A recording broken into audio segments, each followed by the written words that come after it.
Hello and welcome to this week's review on My Hero Academia. This week I'm reviewing episode 7 of volume 4 of Vigilantes. You know how this works by now. Let me know what you thought about it in the comment section down below and you will be read out in a future video. Whilst you're there, be sure to like, favourite, subscribe, click the bell and do all the YouTube stuff that YouTube wants you to do, because YouTube is an increasingly scary place for small broadcasters. Support your local small broadcaster today. It will do them a power of good. We're very close to breaking the 105 subscriber goal, so that I'll review the second My Hero Academia movie. But between then and now, let us get into the review itself.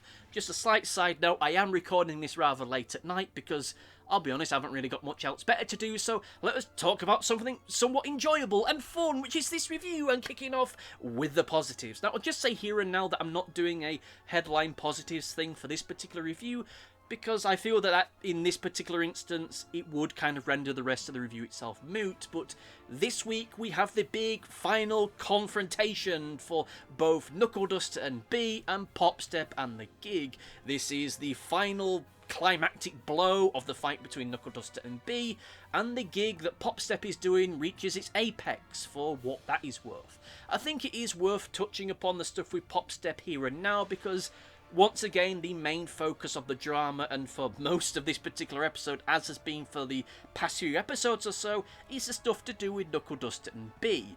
And what we get here is the big gig, the big final gig, the big final performance that we've been set up now for the past 6 episodes or so.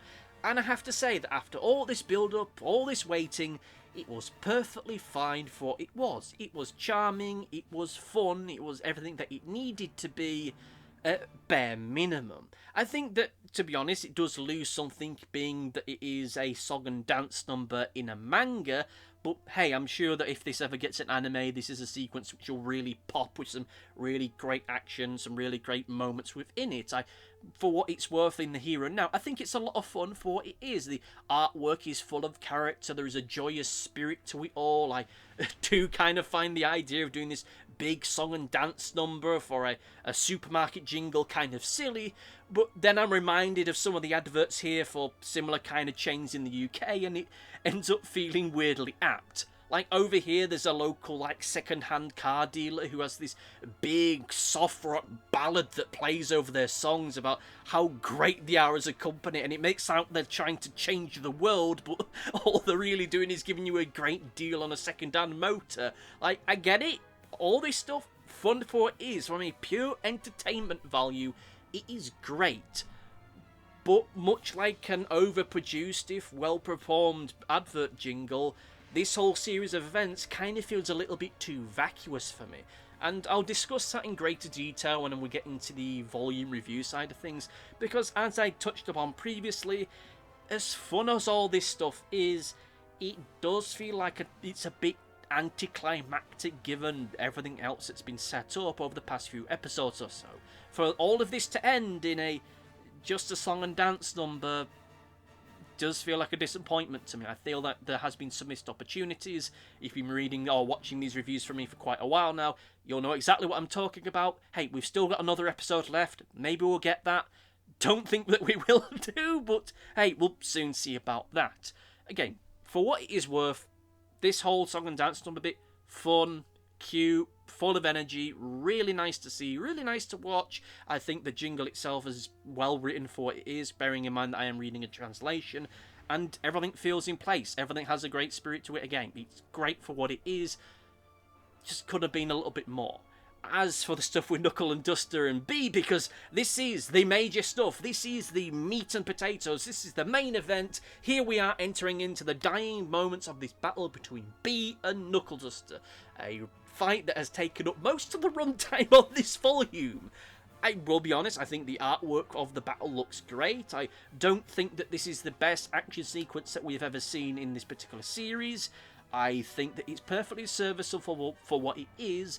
I think that one downside is the actual quality of the paper that I'm looking at this at. I mean, as I mentioned before, I'm reading this in a paperback volume. It's that kind of crappy tan-coloured paper, so some of the finer details of the artwork kind of get lost. I would really love to read this as one big hardback omnibus thing, like with my Judge Dredd comics. Just a nice, great quality white paper that really helps all the detail work stand out, but hey, I can't hold that against the actual artist that made this. It's a distribution thing. But I think that within the content itself, the action itself is decently paced for what it is. Though I will admit that I think the whole thing with Knuckleduster getting zapped in the heart with the makeshift taser thing that Bee does, and then getting up immediately after that, is a bit bullshit. That's something that happened in last week's episode, and this week's episode is when he just gets up from that. We start this episode with him reflecting on the fact that his heart has stopped. He's just there on the floor, stunned by what has happened. He explicitly says that he only has a matter of seconds before his brain is starved of oxygen and he's going to die. So at that point when I'm reading that, I think he's going to do something to try and get his heart going again. He's going to reach into his pocket and pull out some kind of device, like he's going to just pull out some adrenaline, or he's going to use the taser that he's made to get Bee out of his daughter's brain and use that to kickstart his heart, or he's going to start bashing into his chest to try and get it going again. Just do something. But he doesn't. He just gets up, which on the one hand is kind of cool and badass, but on the other hand, it feels like it's defeating the drama here. Like, this whole confrontation stuff that we've been getting between the two of them is good for what it is. I think it's great, and in this particular volume, or this particular episode, we do get an even greater insight in the relationship between Knuckleduster and his daughter. How strained it was, how she wanted to become a musician, but Knuckleduster really didn't want her to. I will admit it still feels like we're missing a few key details here and there, but I have a feeling that is stuff that we will end up learning a little bit more detail on before too long. If not in a future episode, then, hey, if this show ever gets an anime, then maybe in an OVA we'll find out a little bit about it. But for here and now, what we do get, the more exposure on the backstory between these two characters and the history between them, is good for what it is. I just kind of think that maybe it was put in the wrong part of the story. Like I say, there is this moment at the start of the episode where Knuckleduster just knows that there's a good chance he's going to die here and now. He knows that he's only got a matter of seconds to do something to get his heart going. This will be a good time to have his life passing before his eyes, and that's when we see these moments. That's when we see these flashbacks, and then we have him effectively having to beat himself up to, no, we can't spend time with regretting the past. We gotta save our daughter in the here and now. We need to be a happy family again. But we don't get that. He just lands on the floor, Bee wanders off, and then he stands up again to land seemingly the final blow on Bee. It is a disappointment, because I think that this whole sequence feels like it could have been done better. Especially bearing in mind that there is that brief moment, and I think I kind of like it, where it almost sets up for a fake out, like Knuckleduster is down, maybe he's dead, maybe he's out of commission, now Bee's starting to shuffle along towards the gig itself. It looks like she's now going to spring her final revenge on everyone, she's going to attack it, she's going to get the monster guy up again, and it's all going to kick off. But then Knuckleduster comes along, punches her in the gut, and that's the end of the fight, that's the end of the here and now. Neat little subversion, but I do wish that we'd had a little bit more leading up to that fact. I mean, as a side note, I do like how Bee sees the body that she is possessed, or it is possessed rather. Like, it discusses Knuckleduster's daughter as though they're a piece of clothing. Oh, you've damaged it. Oh, you've dirtied it. Oh, I'm gonna have to get rid of this one. I kind of liked it. Just this almost really inhumane way of talking about a human being, and it's nasty, horrible stuff, but it's the kind of miserable stuff that I do like. As I get older, I'm becoming less and less of a fan of dark stuff, but more and more of a fan of stuff that's just miserable. And that's the kind of miserable stuff that I do like, but again, it kind of feels as though the big epic reveal of the fact, oh, Knuckleduster isn't dead, he's alive, and he's going to kick ass. It needed an extra beat, there needed some more ambiguity, there needed to be something in the meantime. Either you have the flashback around the time that he's reflecting upon all of this stuff, or we get the cutaway. I don't know what you do it, and this is getting dangerously close to a how I would have done it kind of thing, which is stuff I really don't want to get into. So with that all said and done, let us get into the negatives. And there's not many without, again, talking about stuff that I've talked about in the past. again, this stuff with Knuckleduster coming back feels kind of cheap. It really doesn't feel like it should have happened here. You know, not to blow this out of proportion, I think that everything that we needed to get from this particular episode, we ended up getting. I just don't necessarily think that it happened in the right order. I think that it could have been handled better. I think there needed to be a greater sense of jeopardy for what was going on here. I think that we needed to be a greater sense of, oh crap, is he really dead? Or we get a chance to really get a better understanding as to how things became just so strained between him and his daughter. That would have been great to see. Maybe we'll see it in a future episode, but for the here and now, it just kind of happened, and that is regretful because I think that it could have been and it should have been done better. Because outside of that, the only other thing that we really have is the gig stuff, which is fun, lightweight but fun. So it kind of feels like we needed that thing of, oh crap, now everything's really going to start kicking off. That joyous scene of Bee starting to, PopStep starting to overcome her anxiety. Oh, that's going to get thrown out the window because Bee's back and boy is she pissed. But we don't end up getting that because almost as soon as we set those stakes up, they're defeated, which is a bit of a shame here. Maybe this is a pacing thing. Maybe the fact it feels so weird is because the pacing is off. I don't really know.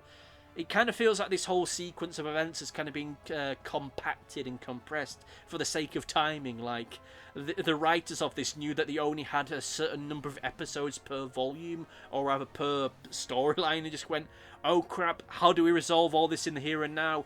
We really need a couple episodes, we've only got one after this. Whatever, he gets up, and that's regretful. I think it could have been handled better, but again, for what it is, it's still good. So with that in mind, let us get into the overview and say that despite my misgivings, I did enjoy this episode quite a lot. I think that the stuff with the gig is fun for what it is, even if it's terribly lightweight.